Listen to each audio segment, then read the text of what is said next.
मैं doctor Dwarka, consultant psychologist and life coach. दोस्तों, पुराने अफेयर से शादीशुदा ज़िंदगी बर्बाद ना हो, इसके लिए कुछ खास टिप्स। और ये बहुत ही मोस्ट इम्पॉर्टेंट टॉपिक है, क्योंकि इस तरह के जो एक्स्ट्रा मैरिटल अफेयर हैं ये कई बार बिफोर मैरिज के रिलेशंस भी होते हैं जो व्यक्ति कंटिन्यू रखता है आफ्टर मैरिज, और ये शादीशुदा ज़िंदगी को बर्बाद करने के बहुत बड़े रीज़न बन जाते हैं। और उस दौरान, क्योंकि शादीशुदा ज़िंदगी होती है तो कई बार बच्चे भी होते हैं, उनकी स्टडी होती है, उनकी केयरिंग होती है, तो बहुत सारे ऐसे व्यक्ति की खुद की लाइफ होती है एंड पार्टनर की लाइफ होती है, तो बहुत सारी चीज़ें इम्पैक्ट उन पे पड़ता है। तो इसको कैसे हैंडल करें, यही इस वीडियो के ज़रिए मैं आपको बताने जा रहा हूँ। एंड ये ऐसा मैटर हो गया है जो आज के जीवन से बहुत ज़्यादा जुड़ गया है। आज भागती हुई ज़िंदगी है, ग्लैमराइज ज़िंदगी है, लोग इस तरह के रिलेशंस बना लेते हैं या पुराने रिलेशंस को आगे कंटिन्यू कर लेते हैं।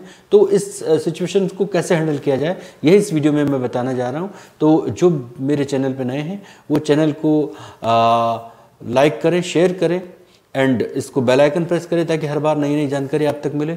दोस्तों, ये सही है कि अगर पति या पत्नी में किसी भी एक व्यक्ति को ये पता चल जाए कि उसका पार्टनर एक्स्ट्रा मैरिटल अफेयर में इन्वॉल्व है या पुराने रिलेशंस जो कि बिफोर मैरिज के हैं उनको अभी तक कंटिन्यू कर रहा है या वो अफेयर अभी तक चलते हुए आ रहे हैं, तो ये उसे बहुत बुरा लगता है, ये उसे चीटेड फील कराता है, ये उसको मेंटली पेन की स्थिति में ले आता है, उसको एंजाइटी, टेंशन, डिप्रेशन, बहुत सारे साइकोलॉजिकल प्रॉब्लम को वो सफ़र कर सकता है।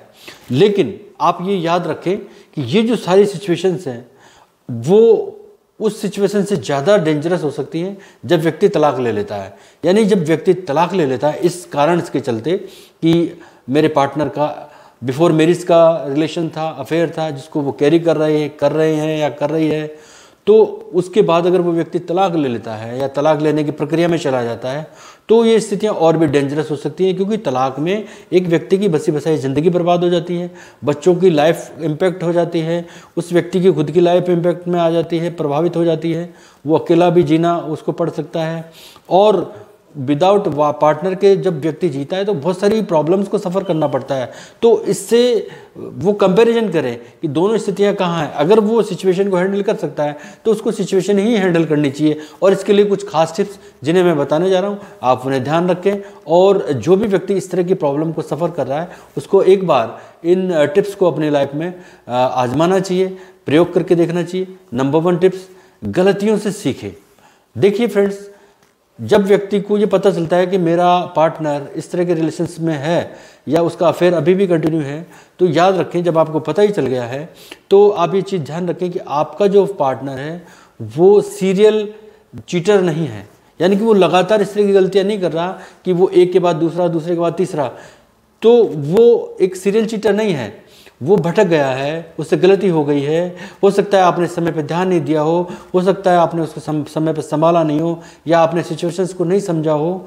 तो अब कारण चाहे जो भी रहा हो, लेकिन चूंकि रिलेशन बिफोर मैरिज का है जो कंटिन्यू चलता हुआ आ रहा है और अब आपको पता चल गया, तो अब इस रिलेशन में आपको ये ध्यान रखना होगा कि चाहे बिफोर मैरिज का हो या आफ्टर मैरिज का रिलेशन हो, अफेयर हो, लेकिन अब जो प्रेजेंट की जो स्थिति है उसको आप दोनों को ही हैंडल करना है, दोनों को ही टैकल करना है।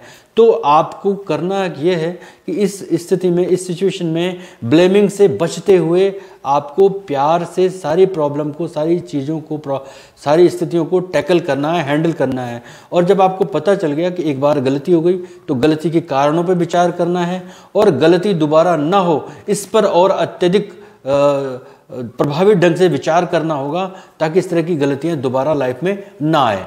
तो नंबर 1 कि आप गलतियों से सीखें। नंबर 2, अतीत को न खो दें, यानी कि डोंट ड्रेस द पास्ट। यानी आज जो भी स्थिति है, आज स्थितियां, बड़ी स्थितियां मतलब बदल गई हैं। पहले क्या होता था कि लोग, जैसे भी सिचुएशन होती थी, हस्बैंड को भी पता चल जाता था वाइफ के बारे में या वाइफ को हस्बैंड के बारे में पता चल जाता था, तो लोग उस रिलेशन को आखिरी दम तक, मरते दम तक उसको कैरी करते थे। दोनों को पता चलने के बाद भी दोनों स्थितियां वो कैरी करते थे, मन मार के करते थे। लेकिन आज स्थितियां बदल गई, आज मॉडर्निटी इतनी ज़्यादा हो गई, लाइफ इतनी भागती हुई हो गई और फीमेल्स बहुत अपनी सेल्फ डिपेंडेंट हो गई, तो स्थितियां अलग हो गई। तो आज गलती करने वाले व्यक्ति को यदि उसकी पर्सनैलिटी अलग है और आप उसे बिल्कुल बार बार डांट रहे हैं या गिल्ट फील करा रहे हैं, तो वो इस स्थिति में ठीक होने की बजाय या इस परिस्थिति को ठीक करने की बजाय वो ढीठ हो सकता है, वो आपके अगेंस्ट जा सकता है। तो इस स्थिति में आपको नरमी की ज़रूरत पड़ेगी। बीइंग ए साइकोलॉजिस्ट मेरा ये सजेशन है, जब आपको पता लग गया कि इस तरह के रिलेशन हैं वो कंटिन्यू हैं और आपको पता भी लग गया और मेरे पार्टनर को गिल्ट फील हो रहा है, तो फिर आपको थोड़ी नरमी बरतनी पड़ेगी। आपको देखना होगा कि अगर वो गिल्ट फील कर रहा है तो आपको उसको हौसला बढ़ाना पड़ेगा और उसके साथ कॉम्प्रोमाइज़ करना होगा। एक तरह का ये कॉम्प्रोमाइज़ है और इसको आपको बार बार याद नहीं दिलाना पड़ेगा।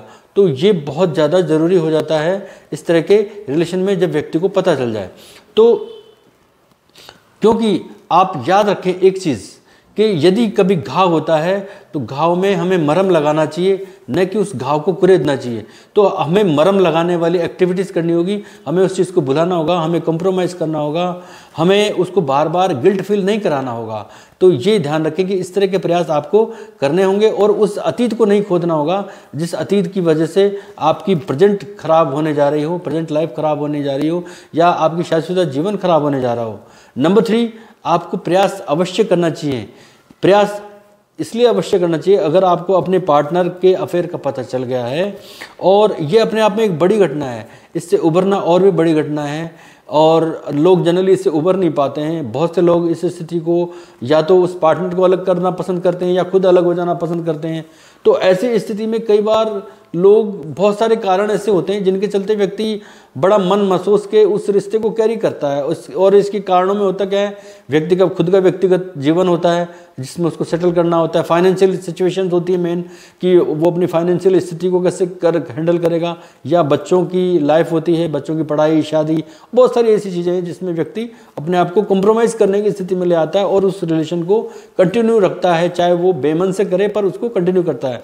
याद रखो, आप साथ रहने के लिए, आपको उस पार्टनर के साथ रहने के लिए जिसके बारे में आपको पता चल गया है, चाहे वो महिला हो चाहे पुरुष हो, पता चल गया है, उसको साथ में रखने के लिए या उसके साथ रहने के लिए आपको मन बनाना होगा, आपको कॉम्प्रोमाइज़ की स्थिति लाना पड़ेगी, आपको महानता की भावना अपने आप में लानी होगी ताकि आप उसको जो है महानता की फीलिंग आप में आएगी तो आप उसको जो है क्षमा करने की स्थिति में आ जाएंगे।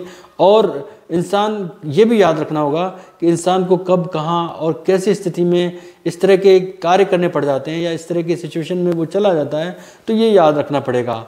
और ये भी याद रखना होगा कि पार्टनर ऑलरेडी गिल्ट फील कर रहा है तो उसको बार बार इस तरह की गिल्ट फील न कराई जाए और अपने चीज़ों को, अपनी रेस्पॉन्सिबिलिटी को याद रखना होगा कि मुझे मेरी लाइफ को भी देखना है, मेरे से जो मेरा पार्टनर है उसकी को भी देखना ही है, चाहे गलती हुई हो, और अपने बच्चों की लाइफ को भी देखना ही है। तो एक तरह का उसको प्रयास ज़रूर करना चाहिए इस तरह का, ताकि उसकी बसी बसाई ज़िंदगी जो कि तलाक के दौरान और तलाक के बाद बहुत पेचीदगी में चली जाती है, बहुत आसानी से इंडियन कल्चर में ना तो आप तलाक बहुत आसानी से ले पाते हैं, यहाँ की इस व्यवस्था ऐसी है, और ना ही आप उन चीज़ों से जो उनसे जुड़ी हुई रेस्पॉन्सिबिलिटी है उनसे बहुत जल्दी बच पाते हैं। इस तरह की स्थितियाँ हैं, तो आपको कंप्रोमाइज़ की स्थिति में लाना चाहिए अपने आप को, ताकि आप उस गलती को भुला पाएँ और उसको एडजस्ट कर पाएँ या कंप्रोमाइज़ कर पाएँ।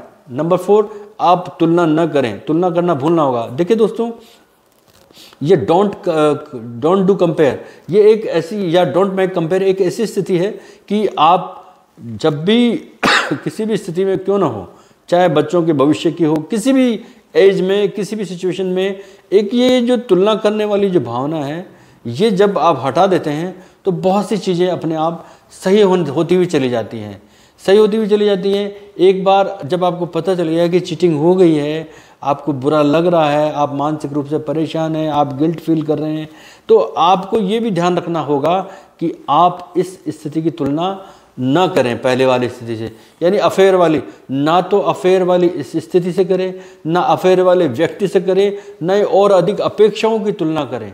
तो ये अगर आप अब मन में भाव ले आते हैं कि आप तुलना नहीं करेंगे, ना तो पहले की स्थिति से, ना उस प्रेजेंट स्थिति से, ना ही किसी और तरह की अपेक्षा न करेंगे या तुलना नहीं करेंगे, तो आपका जीवन अधिक कठिन होने से बच जाएगा। और हो सकता है अगर आप तुलना करेंगे तो व्यक्ति बहुत ज़्यादा परेशान हो जाता है। आज लोग एडजस्ट करने की या कंप्रोमाइज़ की होने की स्थिति में कम होते हैं, तो लोग मूव ऑन कर सकते हैं, लोग वॉकआउट कर सकते हैं अपनी उस पर्टिकुलर रिलेशनशिप से।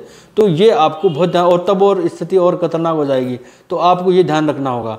नंबर 5, आपको माफ़ करना सीखना होगा। देखिए दोस्तों, जब एक्स्ट्रा मैरिटल अफेयर का, चाहे वो पहले बिफोर मैरिज का क्यों ना हो या आफ्टर मैरिज का तो होता ही है, लेकिन बिफोर मैरिज का क्यों ना हो, अगर व्यक्ति कंटिन्यू कर रहा है, उसका पता चल जाता है उसके पार्टनर को, तो माफ़ करना अपने आप में बहुत टेढ़ा काम है, आसान नहीं है। ये बीइंग अ साइकोलॉजिस्ट हम इसको अच्छे से समझते हैं, और इसी को मैं आपको समझा रहा हूँ कि ये आसान नहीं है। शायद कभी कभी बहुत मुश्किल हो जाता है, व्यक्ति दूर कर लेना पसंद करता है लेकिन माफ़ी करना पसंद नहीं करता। लेकिन आपको और चीज़ों पे सोचना होगा। आपको सोचना होगा कि आपके बच्चे अगर पढ़ाई करने वाले हैं तो उनके ऊपर सोचना होगा। अगर आपको लगता है कि पार्टनर को गिल्ट फील हो रही है तो आपको उस पर सोचना होगा। आपको लगता है कि पार्टनर दोबारा इस स्थिति में नहीं जाएगा, मेंटली बिल्कुल मैच्योर है, अब नहीं जाएगा, गलती हो गई, अपनी गलती का एहसास है, तो आपको उस पर सोचना होगा। तो जब आप सोचने लगेंगे तो आप फॉरगिव की स्थिति में आ जाएंगे, तो आप उसको क्षमा करेंगे। क्षमा करना बड़ा मुश्किल और बड़ा महान कार्य है, लेकिन जब आप महानता की तरफ सोचते हैं तो ये इजी होने लगेगा, और जब आप माफ़ कर देंगे तो बहुत सी स्थितियाँ आपके अकॉर्डिंग होने लगेगी। ये आपको 5 कार्य, यानी कि आपको गलतियों से सीखना होगा, अतीत को नहीं खोदना होगा, प्रयास आपको इस दिशा में करने ही होंगे, और आपको तुलना करने से बचना होगा।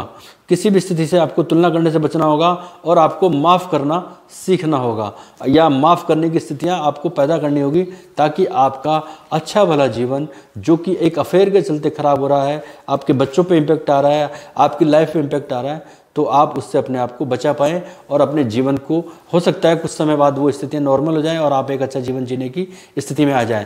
ये सोच करके आपको अपने आप को इन टिप्स को फॉलो करना होगा, ताकि आपका जीवन अच्छे से बन सके, आप उसको चला सकें, और इस तरह की स्थितियों से अपने आप को निकाल सकें।